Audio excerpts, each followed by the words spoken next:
Ce qu'il faut dire, c'est que les pluies de cette année ont été globalement satisfaisantes. Et par moment, elles sont estimées être moyennes à importantes au niveau de tous les postes qui sont suivis par les services techniques de l'agriculture.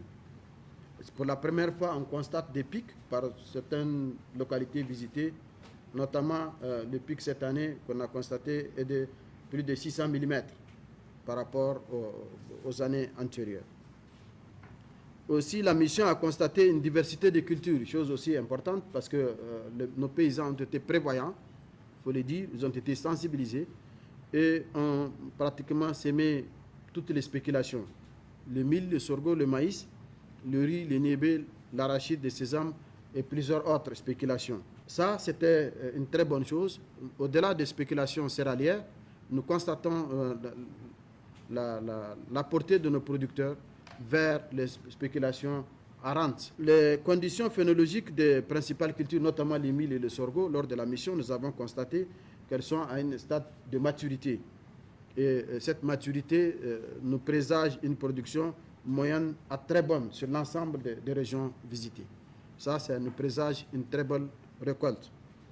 Sur la question phytosanitaire aussi, il faut remarquer qu'au cours de la saison, nous avons eu des attaques des ennemis de culture, des variétés, mais le plus important qui a été signalé par endroit, c'est la chenille mineuse de l'épi, des mil, qui a concerné la bande nord-nord-ouest, c'est la bande de Balayara à Bagaroua, et quelques poches dans le département de Ilala également, et aussi la région de Maradi, le Goulbi de Maradi, la région des Zender, c'est dans la bande concernée par la Koroma, et la bande de Dalol dans la région de Dosso. Tous ceux-ci ont été impactés, mais les services techniques sont intervenus plutôt pour maîtriser ces attaques.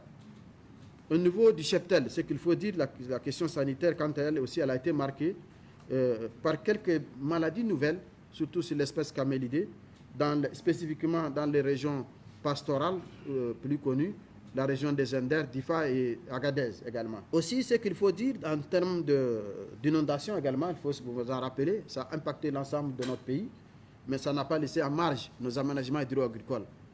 Nous avons connu des inondations au niveau des aménagements du sud de Ndunga 1 dans la région de Telabiri. Nous avons eu l'ADA et CDA dans la région de Difa et les sites de Tigriwit qu'on avait visités hier qui ont été submergés par les eaux. Cela a impacté bien évidemment les productions futures, mais de manière assez limitée, on va dire, sur le plan national. Toutefois, on a constaté également des satisfactions générales en termes de réhabilitation sur les travaux des périmètres irrigués. Là, nous avons constaté au niveau de Kassama, dans la région des Zender, Mouzagé dans la région de Koni et Jambali dans le département de Madarumfa.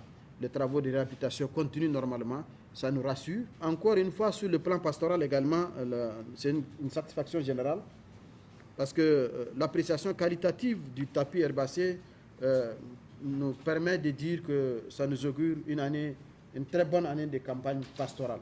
Il faut, mais des préoccupations qu'il faut regarder, il faut noter que partout où nous sommes passés au niveau des zones pastorales, des plantes peu ou pas appétées commencent à envahir nos espaces. Cela attire l'attention des services techniques.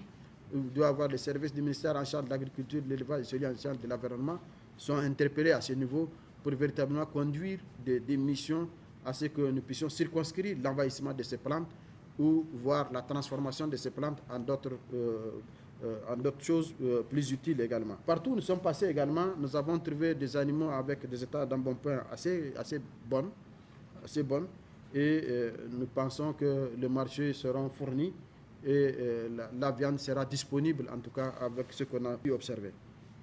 Aussi, il faut dire que de manière spécifique, ce qui a attiré de manière très aiguë l'attention des membres de la délégation, c'est aussi l'occupation des espaces pastoraux par des champs, on va dire. Ça, c'est une préoccupation qui a été soulevée dans 2 ou 3 régions qu'on a visitées. Dans la région de Difa, la préoccupation sur les fuites qu'on a visitées, c'était à Méné-sur-Roi. Il y a une occupation anarchique des espaces, des enclaves pastorales. Nous avons vu cela dans la région de Tawa, au niveau de Madawa, dans la commune de Bangui. Nous avons également ici à Agadez, on a vu dans le département de Turo, où on commence à vendre des espaces à des fins de culture.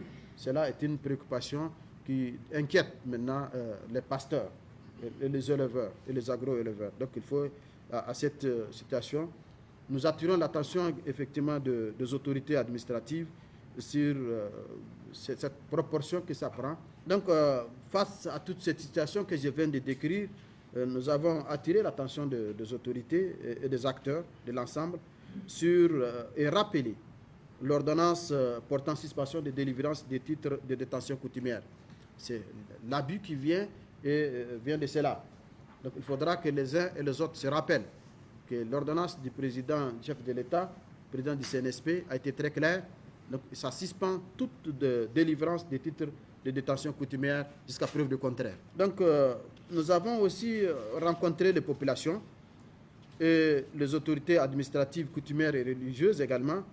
Et nous avons échangé sur la gestion post-récolte et la décision des autorités d'organiser des achats locaux à un prix rémunérateur. C'est là important à le souligner. Donc l'État a décidé cette année d'acheter ces productions locales à travers l'OPVN et également d'interdire la sortie des céréales. Cela, il faut que ça soit compris.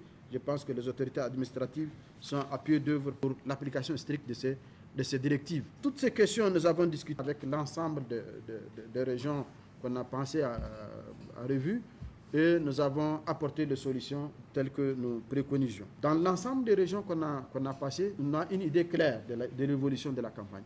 Et ça nous permet d'avoir des actions à mener dans un futur très proche. Enfin, en parcourant le Niger, nous avons constaté que nous sommes un pays qui peut très bien être souverain, en tout cas sur le plan agricole. Les potentialités, il faut aller les voir. Et il ne reste qu'à l'État d'orienter et de mettre les moyens pour que cette souveraineté soit. Et nous avons vu des populations également engagées, qui sont en phase avec l'orientation actuelle. Et donc, je pense que c'est le travail de sensibilisation que vous avez mené les différents gouverneurs au niveau des différentes régions, avec la chefferie traditionnelle, qui est le résultat de ce que nous sommes en train d'avoir.